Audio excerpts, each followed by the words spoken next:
What's going on?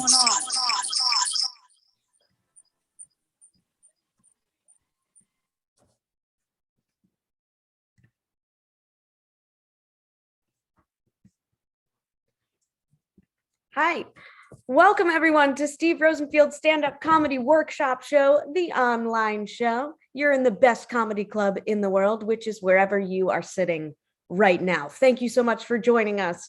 What you're going to see tonight is a lineup of stand-up comedians who have trained together in a workshop conducted by the award-winning comedy director, the founder of the American Comedy Institute, and the author of the book Mastering Stand-Up, Steve Rosenfield. Some of the alumni of this institute have gone on to perform on The Tonight Show, The Late Show, Conan O'Brien, Saturday Night Live, and Gotham Comedy Live, and they perform in the best stand-up comedy clubs all over the country and all over the world. And speaking of all over the country, with our workshops online right now, we have students from all over the country performing here with us tonight. So we're all different time zones, and we even have some students making their stand-up comedy debut. So thanks so much for joining us. You're in for a treat, and I'm going to be your MC tonight. My name's Michaela. I'm glad to be here. Glad to be here, especially I am in New York City, because for a long 6 months, I spent most of this pandemic in Florida, and it was terrifying. Oh my goodness. Yes, no, Florida, crazy place, but I wasn't alone. Thankfully, I had two great quarantine buddies. Ladies and gentlemen, they have been married for 27 beautiful years. They have now seen all 8 seasons of Dexter thrice, and they still do not believe in global warming. It's Mike and Tina Fagan, the greatest parents ever. I adore them. They actually just moved to a new condo, and I have to say, the view across the man-made lake of my middle school was just beautiful. Made me wish I could paint, which I did around month 3. I tried to work through some trauma painting my middle school. Didn't work at all. They live in a 55 and over community. So I lived in a 55 and over community, and I could not sleep at night because I knew I was the only fertile woman in at least a mile. And if this became a situation where we had to repopulate the earth, there was going to be a line of old men knocking down my door. So I had to establish the parameters of the competition that would ensue, the Viagra Games. You must have an active driver's license to enter. Then there would be a jitterbug tournament just to determine their style, their flair, and endurance. And then bocce ball to the death. I would procreate with the lone victor. It's like Squid Games, but everyone dies of natural causes. And the winner, of course, would get, not to make a baby with me, but a socially distanced Boston Market early bird special. And what a prize. I thought that was pretty good. But I did come back to New York City. Lucky for those men. They're all fine. They're fine. And I'm back in New York. I love living in New York.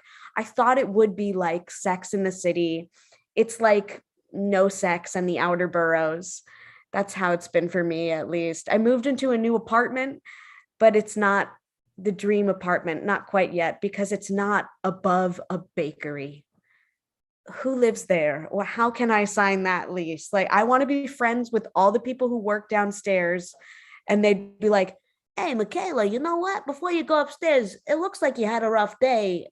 I got a tray of sfoyadel that may or may not have fallen on the floor, and we can't sell it, but you'll eat it. This is for you." That would be sensational. They'd probably bring a 3-tier wedding cake up the stairs, like, "The wedding's off, but this cake is for you. This is for you." That's the dream. No complaints about noise or anything. They wouldn't throw any parties, just probably some commotion early in the morning, like, "Oh, Paulie, how are we going to get all these utensils clean? They're covered in custards, meringues, and icings." I know. Send them upstairs. There would be a pulley system, a basket and a rope. I'd get a delivery, lick. I'd get them clean. That's all I'm saying. That's the dream. What I got instead is a duplex apartment that flooded the day we moved in.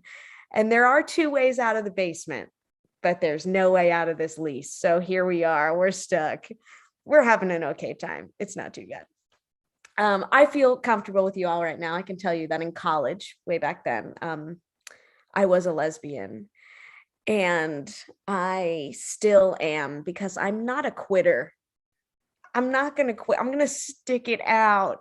It's tough though. I have a lot of straight friends, but I kind of like it because I get all of their boyfriends' clothes from their failed relationships. That thick, soft flannel he draped over Sarah's shoulders so she wouldn't get chilly, that's mine now. And I can fit a wallet in the chest pocket. So it's pretty good.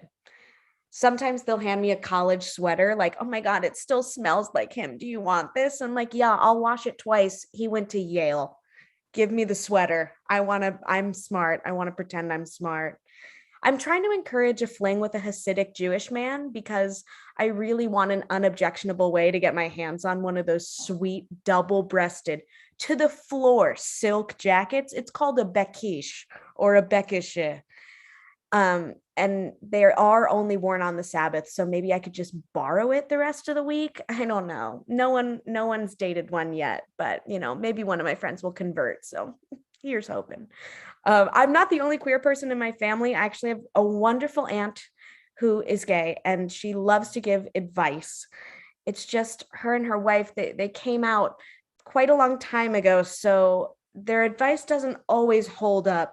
They came out like in the 80s, so I'll ask them, hey, how do I let this girl know that I'm interested in her? And they're like, okay, got it. Here's what you're going to do. McKay, step number 1, marry a man, wait 10 to 12 years. Wait 12 years. Married to a man. I'm like, I don't think, no, that's not what I want. You don't understand. They're like, no, play the long game, okay? Then at your weekly all girls poker game, going up to your friend Debbie, give her a passionate but clumsy kiss on the side of the cheek, wait 10 to 12 more years. It never happened. Okay, 10 to 12 more years. I'm like, okay, this is 24 years has elapsed now. Where are we going here? Then at your goddaughter's communion, Debbie's going to be there. She's like family. Going up to her, kiss her full on the mouth, tell her you die for her, profess her love, and live happily ever after. In secrecy. Tell no one. Never tell anyone. Does that help? I'm like, no, but thank you. Thank you for your love and advice. Thank you all so much. I'll be with you all night, but I'm really excited to bring your first comic to the screen. She is fantastic, all the way from Thousand Oaks, California, and she may or may not have a birthday coming up real soon. Please give it up for the very funny Michelle Malazaki. Yay! Thank you. I'm Michelle Malazaki. I am the 17th wonder of Japan. In Japan, we adopt many English words like adult video, pornography, adult video. So when I tell my friends that I teach at the adult school, people are like, ooh, adult school. What do you teach at the adult school? Like Japanese position? Japanese style? No, I teach Japanese at the adult school. That's what you do when you live in a foreign country and you don't have any skill and you don't want to learn any. I am a bilingual, and I have a son who only speaks English. Does it make him a cislingual? I was so happy that he started to take Spanish. His first Spanish class, because that's an easy A. I told him A minus is an Asian F. And he's getting a D minus on Spanish 1. I mean, how hard is Spanish 1? Hola, ¿qué pasó? Es muy bonita. O soy muy bonita. No, he's getting D minus. How disgraceful. Unbelievable. I told him I'm going to send him to Japan because when he moves to Japan, he has to study hard. Because if he doesn't, Godzilla will come get him. Arr! I turned 40 about 10 years ago. I miss being carded. And I was carded the other day when I was driving through Arizona. I was driving very safely because, I'm not good at driving. I was very careful. And then the cop stopped me. And I was like, oh my God, do you want to see the proof that I'm legal to drive? And he's like, no, I just want to see if you are not illegal alien. Darn.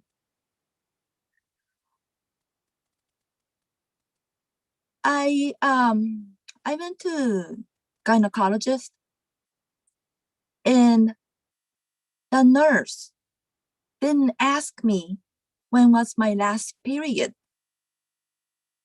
I don't even remember when was my last period, but I still wanted to be asked. I told her, don't you want to know when my last period was? And she's like, no. It's so funny. You should be a comedian. My son just turned 16, and how I see how things are going. I am very confident next year that we are going to have a big gender reveal party.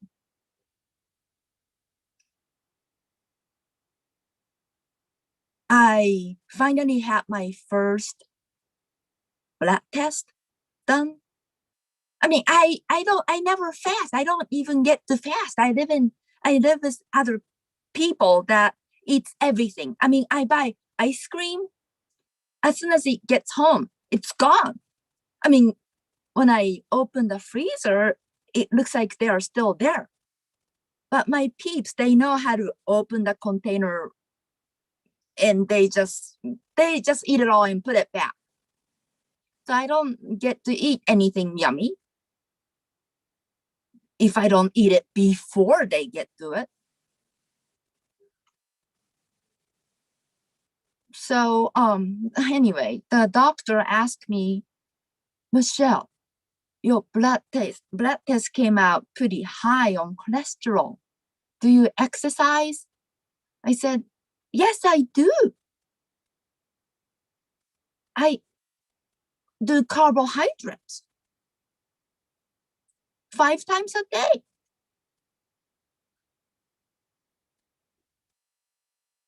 I don't know what else to tell you, because I don't know. I think I feel like I don't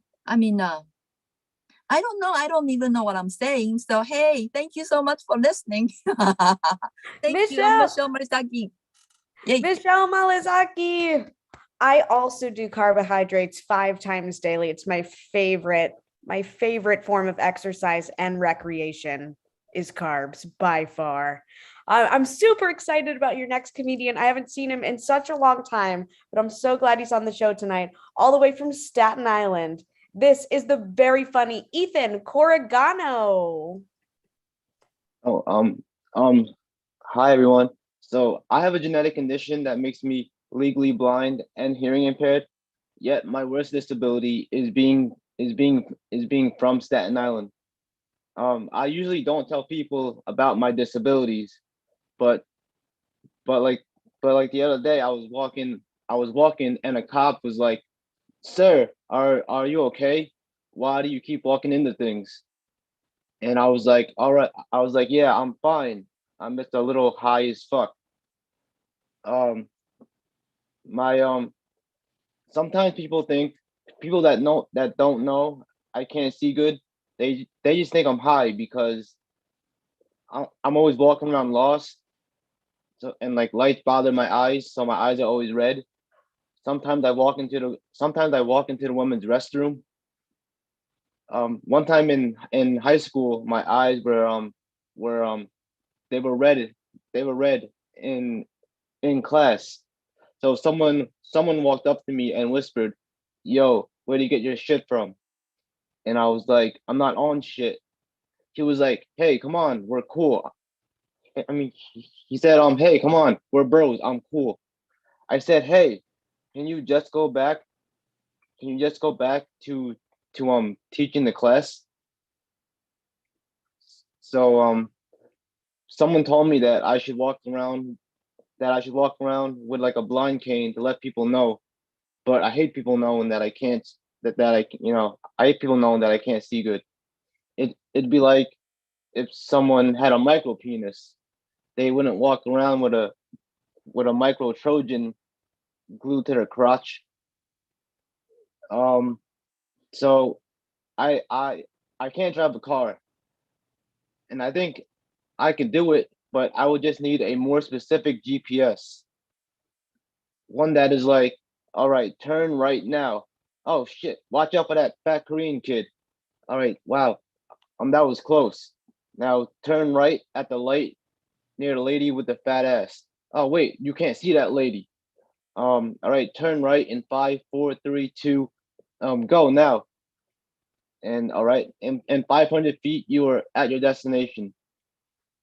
Um, all right, you have arrived. Oh wait, you passed it. Go back, back, back, back, back. All right, now you have arrived. Damn, that was close. I mean, damn, that took forever. Um, so I think sometimes when you're visually impaired, you grab the wrong things. Good thing Santa isn't blind because he'd always mess up. Like you you would hear on the news this year for Christmas, Santa gave every kid a 20-inch vibrator. He accidentally took his wife's toys. Some kids grow up too fast. Like I asked my 6-year-old cousin if he knew if he believed in Santa.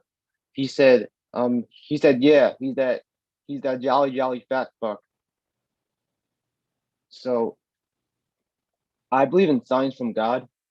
Like you're thinking about going out or staying in, then out of nowhere it starts to pour. That's a sign. God saying, no, just stay home and smoke crack. Or like like you're taking a multiple choice test and you're stuck on a problem. Then then like out of nowhere some dust falls on the answer C. That's a sign from God. God saying cheat. And some signs are really obvious. Like you're thinking about you're thinking about you're thinking about quitting your job, but you can't decide. Then you go on porn and you watch a porno about some pizza guy who fucks all his customers. So you keep your job. You're hoping that'll be you next. Um, so my grandma has all these crazy remedies for whenever I'm sick. Like like if I have a fever, she'll say, "Quick, put your head in the freezer." Or if I have the hiccups, she'll say, "Quick, rub a just God, sorry." She'll say, "Quick, rub a potato on your throat." Or if I if I if I sneeze, she'll say, "Quick, rub your head in my tits." That one helps. And um, so I think nowadays it's normal to be like a transgendered. So I think they should update some old kid songs to the transgendered versions. You know, songs like Frosty the Snow Bitch or Mary had a little dick. I'm all right. Thank you. Ethan Corrigano. Ethan, that was great. And I don't have health insurance. Would your grandma accept no insurance and become my physician? Because it seems like she knows what's going on. I think that's my new doctor. Thank you. Our next comic coming to the screen is all the way from Chicago, Illinois. Very funny guy. So please give it up. Give it cyber up for Kyle Parker. Thank you, Michaela. You know, when I was young, I was a fast runner. So fast they called me Quick. Unfortunately for my wife, that's also her nickname for me. In fairness to me, though, I'm not the only one in my marriage who's quick. We had 5 kids in 7 years. Yeah, I didn't think that was medically possible either. Let me just get this out of the way now. Yes, there is only one baby mama. No, we are not Catholic or Mormon. No triplets, no twins, no adoptions. This all happened because my wife loves tequila and porn. Kids are always coming to me asking me, hey, Dad, why is there so many of us? Why do we have to share everything? I can't tell them about their mom. So I'm like, they're like, hey, Billy is an only child. Eli only has 2 siblings. Kids, didn't Mom tell you? We're Amish. During the lockdown, I was home all those months, couldn't go outside. And I remember looking around wondering, where the fuck did all these kids come from? And here's something crazy. During the lockdown, I went sober. Try going sober in the middle of a pandemic with 5 kids in the house. It's insane. It's like going to a 6-year-old's birthday party at Chuck E. Cheese sober. All my new sober friends want to go out and have a mocktail. Hey, let's be healthy. Let's have fun. Let's have a mocktail. Mocktail? They took the cock out of it. My wife worked in a COVID only ICU for most of last year. It's a very stressful time. Amazingly, it did not have a big impact on her love life. That was dead after the 5th kid. I'm exaggerating a little bit. We did have some sex, but it was very different. We were both afraid to give each other the virus, so we came up with our own COVID sutra positions. You know, when someone dies, we say rest in peace. That never made sense to me. Someone dies in their early 20s and you want them to spend the next 3,000 years resting? I think the Muslims have a much better idea. If you martyr yourself, you get 72 virgins. Hey, they're not resting. But even that idea, I think it's got its problems. I mean, I can't even imagine trying to please 72 women. And for 3,000 years, I think I'd martyr myself again, just in the hopes of getting some rest. I'm not Catholic, but my parents sent me to Catholic schools. I remember coming home one day and saying, hey, Mom, Dad, I want to be an altar boy. I want to go to confession. And they're like, you want to be Catholic? I'm like, well, no, but that's just how all the other boys get free sodas and Snickers. Hey, thank you. That was great to see everybody. Kyle Parker. Have a great night. Kyle. Wow. Every time I'm like, wow, your wife has the gestation period of a hamster. It must be. And I actually think the COVID Sutra would be a best-selling book. I recommend it. Just go for it. I'd say write it right now. I'm super excited about your next comic. She's a great friend all the way from Washington, D.C. The lovely and talented. This is Yelina Kulik. In Russian, there is no word for fun. The closest word is joy. And that's the problem for the Russian woman, because on a first date, if the guy asks you, what do you want to do tonight? You can just say, let's have fun. You have to say, let's have joy. And that's where the problem starts. Some people worried that now that places are requiring to prove that you've been fully vaccinated, some people are buying fake vaccine cards. I'm Russian, and that doesn't scare me. In Russia, you can buy a fake doctor's license. and practice medicine. That scares me. My sister's still saying that she may not get a vaccine because she doesn't know what's in it. And I said, silly, of course you don't know what's in it. You once asked me what's in orange juice. And she said, well, I'm worried that this may cause us infertility. And I said, oh my God, finally, the birth control that works. There is saying in Russia that if woman oversalts food, she's in love. That means that my mother absolutely adored my father. She poured salt into everything. And my father got something from that show of love. High blood pressure and his first heart attack. My aunt in Russia, when she was in her 80s, taught me that diet is very important. She was very strict about it. Every morning she had oatmeal, no milk, and no sugar. And every evening that her husband came home from work for dinner, it was strictly vodka and sex. She's still alive.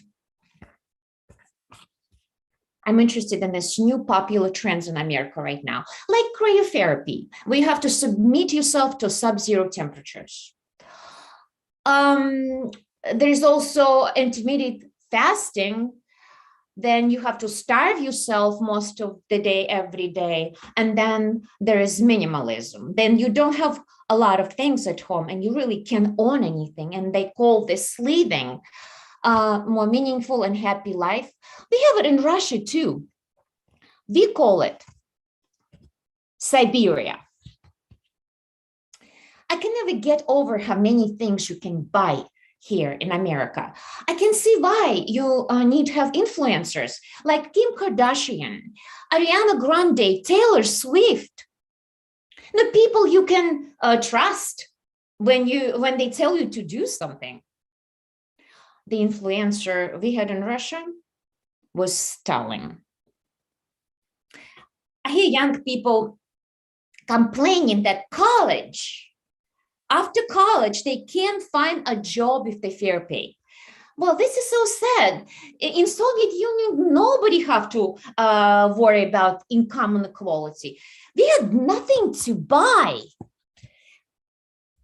People challenge themselves in America, CrossFit, triathlon, mud running to feel alive. Many people in Russia also challenge themselves like this. We have a Trans-Siberian escape from a labor camp. Nothing burns off the calories like running bare feet in sub-zero temperatures while chased by guards with dogs and machine guns. My friends also often asking me, how come you're always cold? You have a Russian blood. What did you do in Russia during winter? I told them that I was doing what I was taught to do in the spring, summer, and the fall.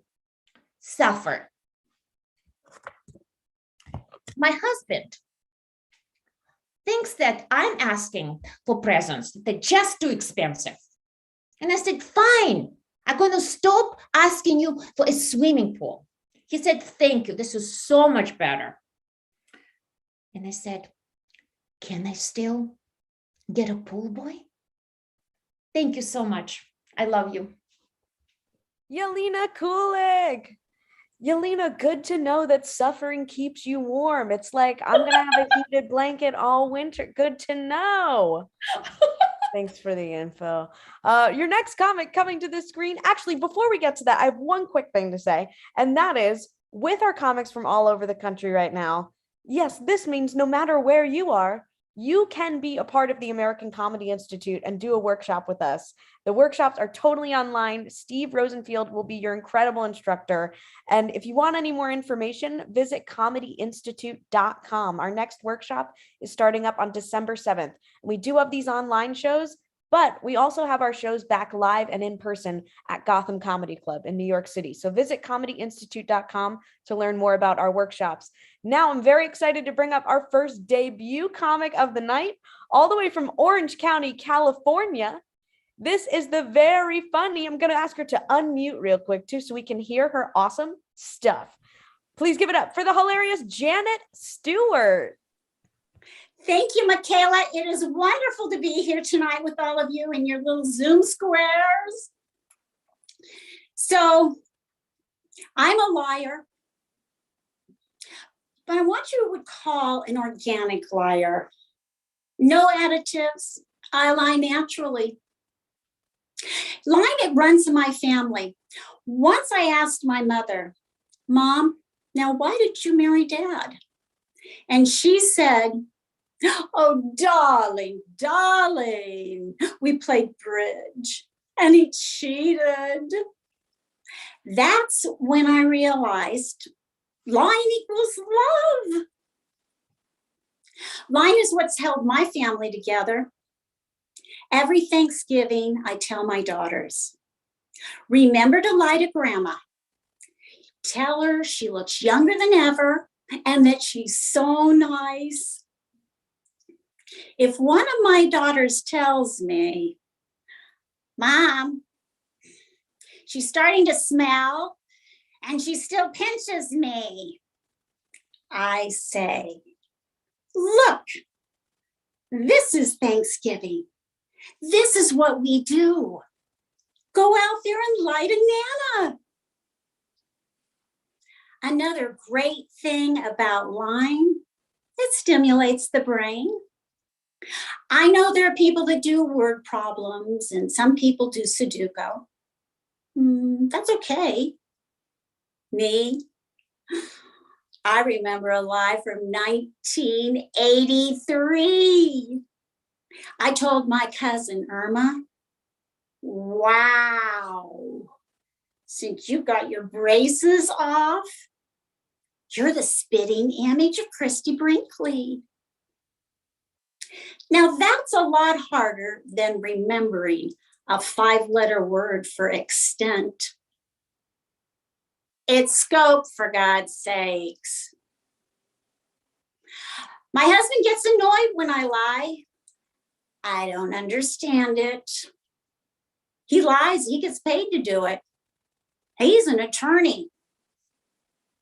Me, I do it pro bono. Thank you very much. I'm Janet Stewart. Janet Stewart. Give it up for my future lawyer, everyone. Janet Stewart. Janet, excellent debut. Thanks so much. Your next comic coming to the screen, very funny guy. We've had the pleasure of performing live with him at Gotham and now also on the interwebs too. So all the way from Nassau County, Massapequa, this is the very funny Richard Severin. Hey, thank you, Michaela. Good evening, everyone. As I now tell you, for the last 25 years, I've worked for the New York City Department of Miseducation. I don't just miseducate my students. You must understand that. I actually miseducate them exactly the way the Department of Miseducation instructs me to misinform them. I teach them about President Clinton, you know, President Slick Willie, friend of the working man, and Jeffrey Epstein.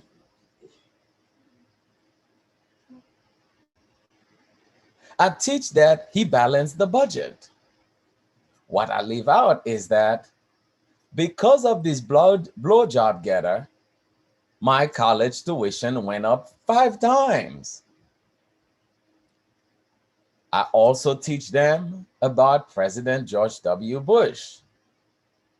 President Dyslexia, you know, the man who could not pronounce the word nuclear for his life.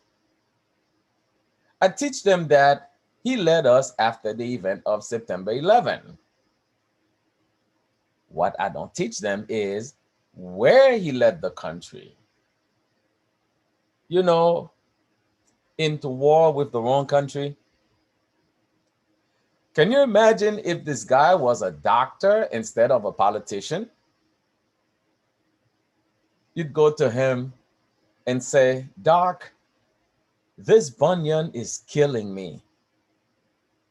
He'd say, well, don't worry about it.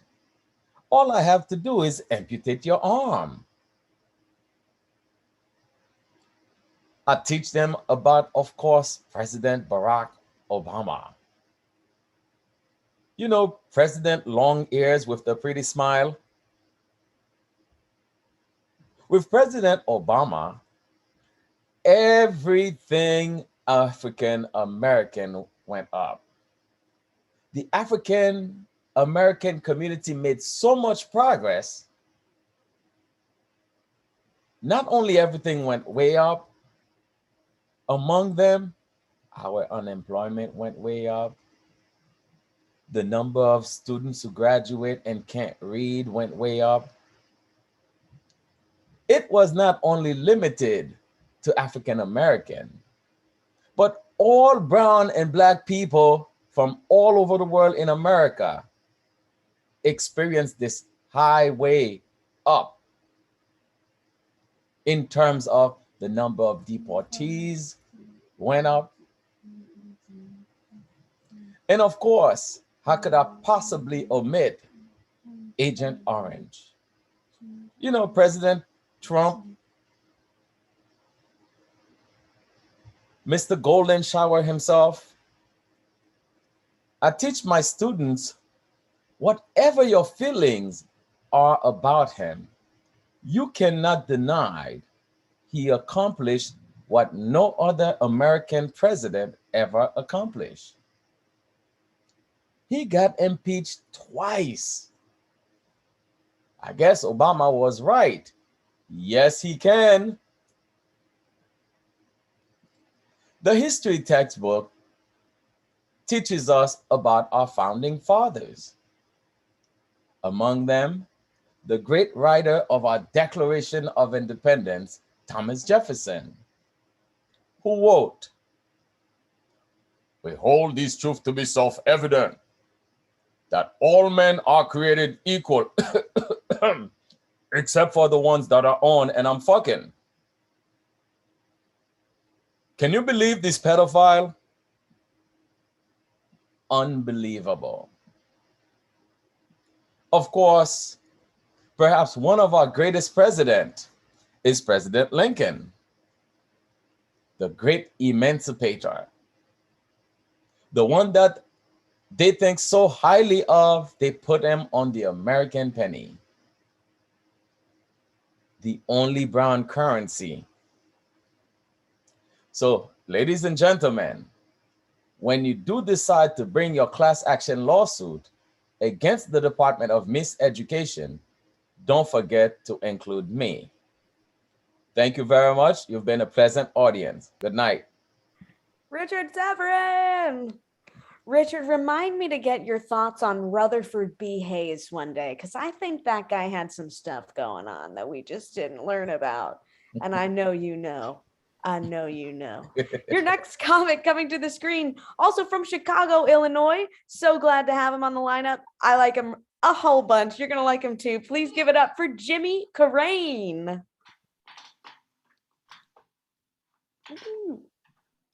I've always wanted to be famous. And in high school, I had a little fame. I was the fattest kid in the class. And I had a nickname, and it was Gerbs, which was short for gerbils, because people thought I looked like a fat gerbil, which of course I outgrew, I think, right?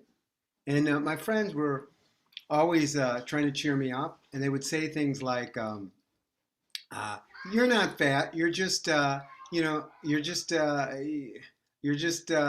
not fat. You're just jolly like Santa Claus." And I'm like, I know they were trying to be nice, but Santa Claus wasn't jolly. I mean, he was a mess. I mean, I mean, the guy, he'd go to all these people's houses and he would never use a door, and he would insist on coming down the chimney. I mean, that's just fucked up. And my friends thought I was funny, and so I thought, maybe I could be famous.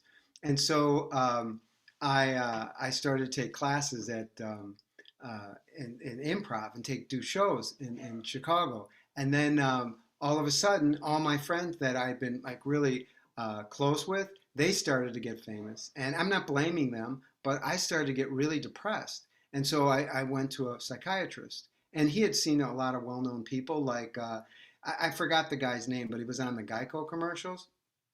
And I was hoping when I went to go see this psychiatrist that he would put me on some medication to make me famous. But that's not what he did. He did talk therapy.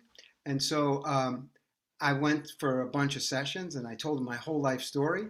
And then when I was done, he's like, hey, I think we need to talk to you about something. I'm like, what is it? He's like, you need to get a life. So I said, well, what do you mean by that? And he's like, well, you're 44 years old and you don't have, you have no girlfriend, you have no close friends, and I think that you should start dating.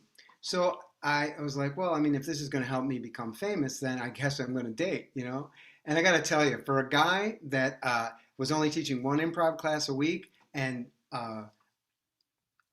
living off credit cards, I was crushing it.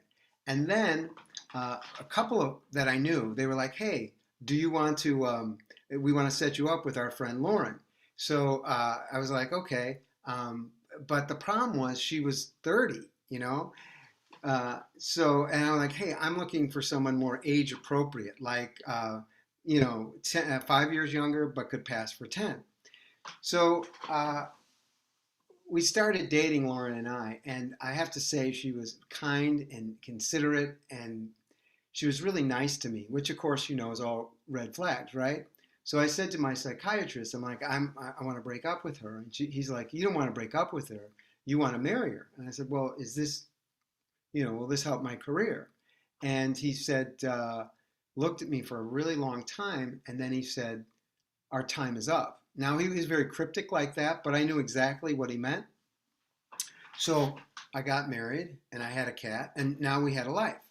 But I was feeling a lot of anger towards my therapist, So I just opened up one session and I'm like, I've been here for 7 years.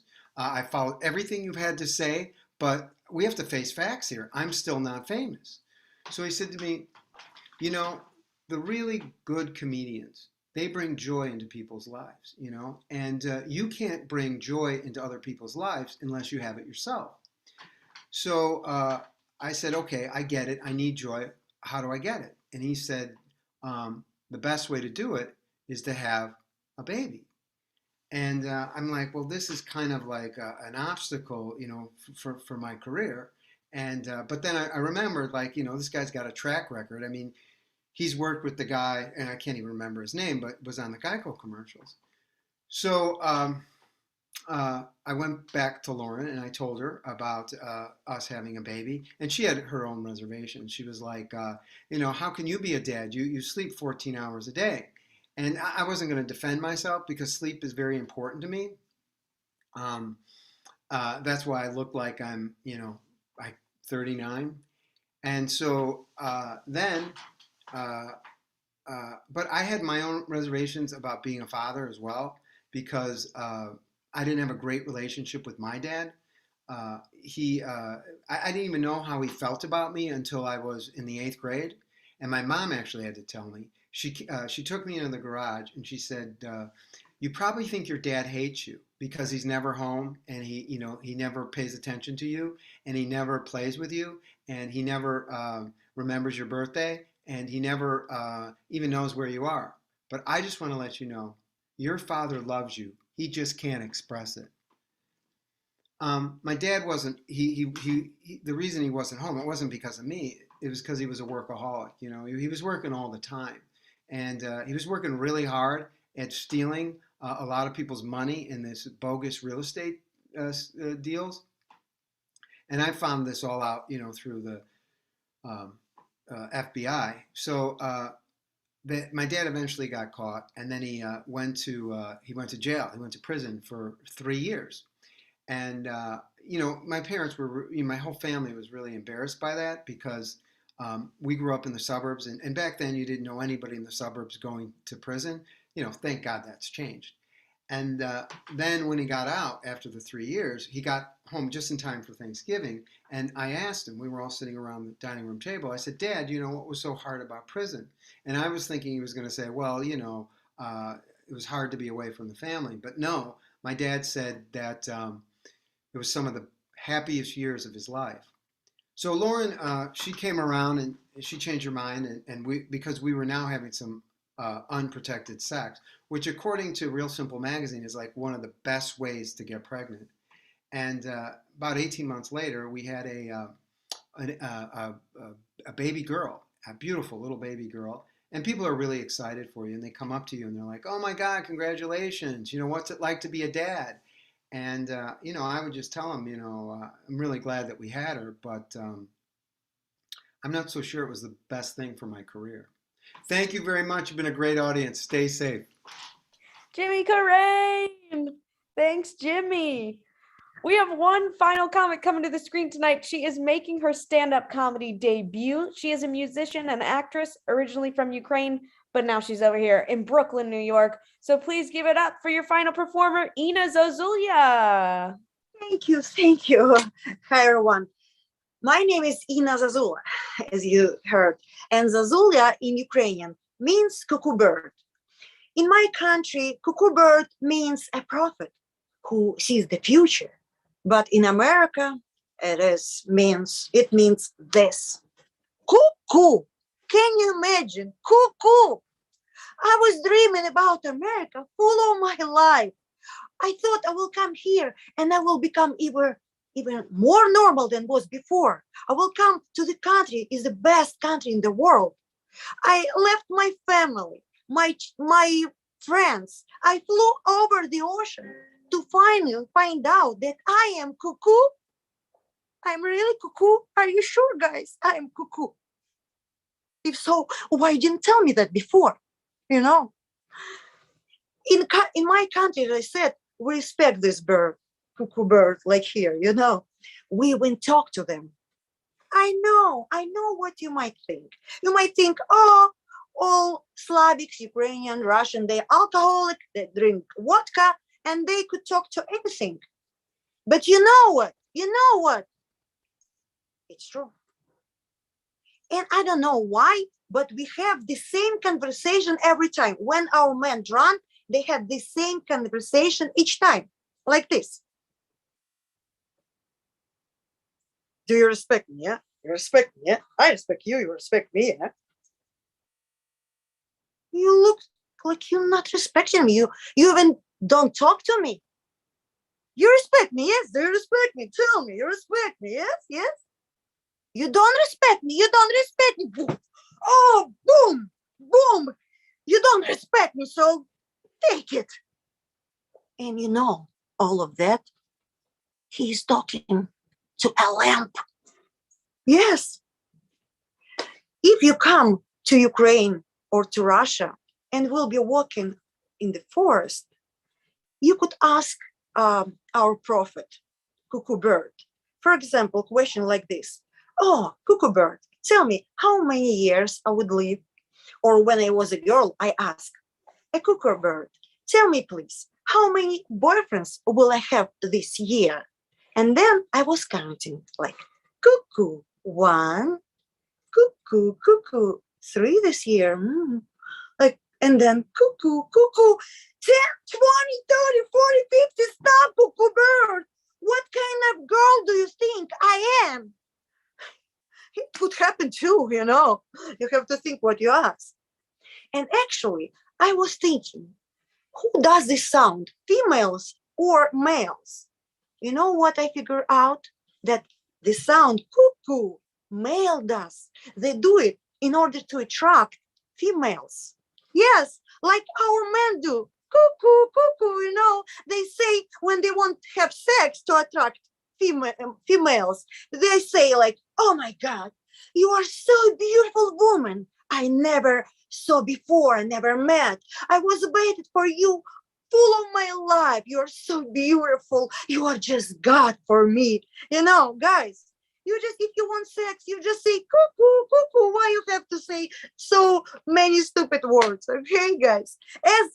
As I do in my song, I want now, please, guys, females and males, please join me with my song and let's rehearse. Now we will simplify compliments, okay? So please now, even I don't hear you, but I am prophet. In Ukrainian tradition, I'm a prophet. So I can't feel who's singing or not. So please sing with me, okay? So males gonna sing like this. Cuckoo, cuckoo, and females, la la la, la la la. One more time. So male, cuckoo, cuckoo, females, la la la, la la la. Now is my turn. I'm gonna sing a verse and you're gonna sing a chorus. Okay. Be prepared. Hi, my dear baby, I will make you baby. We will fly to stars with a sexy cuckoo sound. And man, cuckoo, cuckoo, females, la la la, la la la. So let's do it. Oh, my heart is kinky with this magic sound. Cuckoo again, cuckoo, cuckoo, la la la, la la la. And now my turn. Thank you all of you who join us singing. Welcome to the club of cuckoo, cuckoo, cuckoo, cuckoo. Welcome to the club. Those who sing with me just sang. Those who just smiling and watching our video. Now you are members of our cuckoo club. So not me only cuckoo. Thank you guys. Enjoy the rest of your day. Thank you. Take care. Ina, yes, we're all in the club. La la la, la la la. That was so fun. What a great song. And that was our show. Thank you so much for tuning in. Again, if you are interested in taking workshops at the American Comedy Institute with Steve Rosenfield, you got to do it. It's so fun. And you get to perform online, or if you can make it to the city, at Gotham Comedy Club in New York City. So go to comedyinstitute.com to learn more. Thank you so much. Have an amazing rest of your week and happy Thanksgiving, everyone.